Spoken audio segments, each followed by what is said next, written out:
If you've watched any K-drama, you've definitely seen this exact scene at least 20 times. Two characters bump into each other at a convenience store at 2 a.m., share instant ramen, and somehow have the most meaningful conversation of their lives. But there's a deeper cultural reason why this scene exists in literally every Korean drama. Welcome to Discover Korea. That convenience store scene isn't just lazy writing or product placement. It's actually a window into Korean society itself. In Korea, convenience stores aren't just places to grab snacks. They're social hubs, safe havens, and neutral territories where different social classes can meet as equals. To understand why this scene appears in every single K-drama, we need to understand what convenience stores actually represent in Korean culture. These aren't your average 7-Elevens. In Korea, they're called pyeoneujeom, and they serve a completely different social function than convenience stores anywhere else in the world. Today, we're diving deep into why Korean drama writers are absolutely obsessed with this setting, and what it reveals about Korean society, relationships, and the modern urban experience. First, let's talk about why convenience stores became Korea's unofficial community centers. In Seoul, there's approximately one convenience store for every 500 people. That's more than twice the density of Tokyo. But here's what makes Korean convenience stores unique: they're designed as social spaces, not just retail outlets. Most have seating areas with small tables and stools, microwave ovens for heating food, and they stay open 24/7.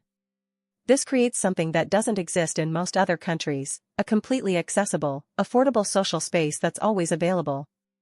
In Korean society, where housing is expensive and apartments are small, convenience stores function as extended living rooms. Students study there, office workers decompress after long days, and elderly people socialize over coffee.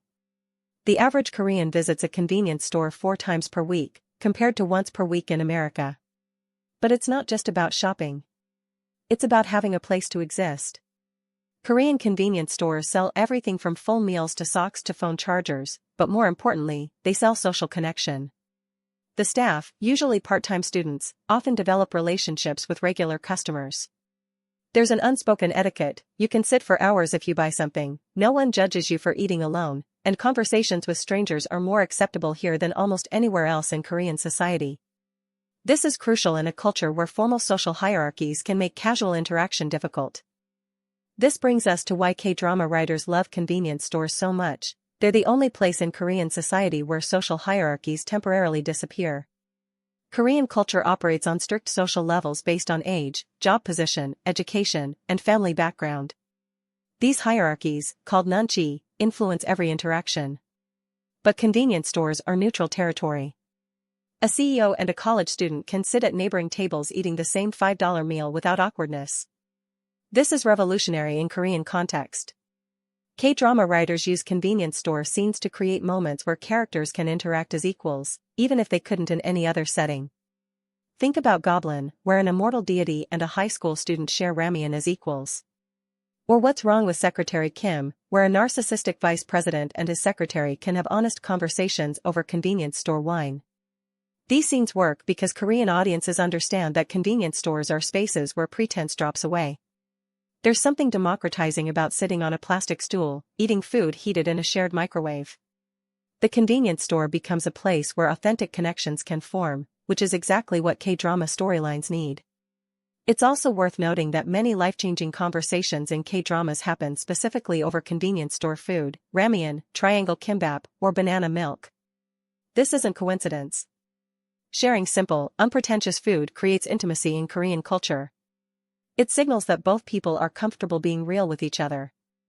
From a pure storytelling perspective, convenience stores are brilliant dramatic devices for Korean writers. They're simultaneously public and private, familiar and intimate. Unlike restaurants or cafes, which can feel formal, or homes, which are deeply private, convenience stores occupy this perfect middle ground.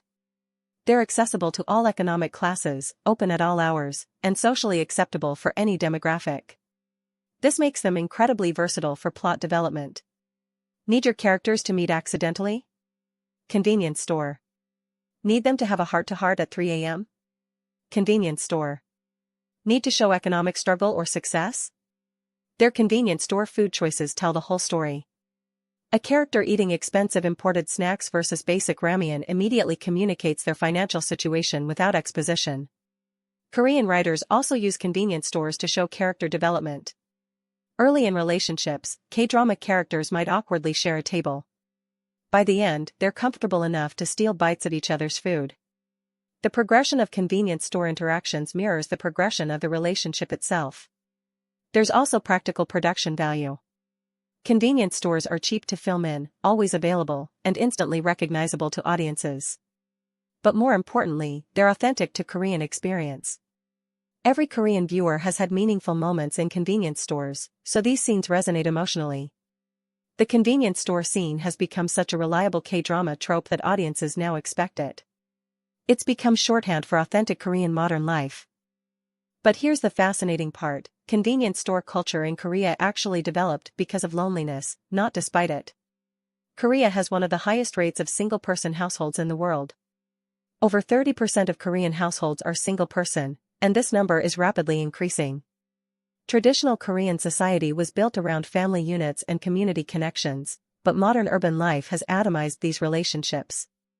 Convenience stores didn't just fill a retail gap, they filled a social gap.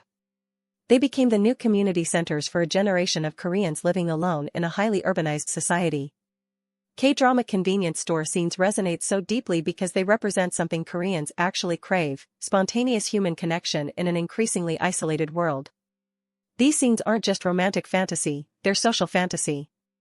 The idea that you could randomly meet someone and have a genuine conversation over shared food represents a kind of connection that's become rare in real Korean life, even though the setting itself is completely ordinary. So the next time you roll your eyes at another K-drama convenience store scene, remember, it's not just a lazy plot device. It's a reflection of real Korean social dynamics, urban planning, and cultural values. These scenes work because they represent spaces where authentic connection is still possible in modern Korean society. The convenience store has become K-drama's most honest metaphor for contemporary Korean life: accessible, democratic, and surprisingly intimate. What other K-drama tropes do you think have deeper cultural meanings? Let us know in the comments, and subscribe to Discover Korea for more insights into the cultural stories behind your favorite K content.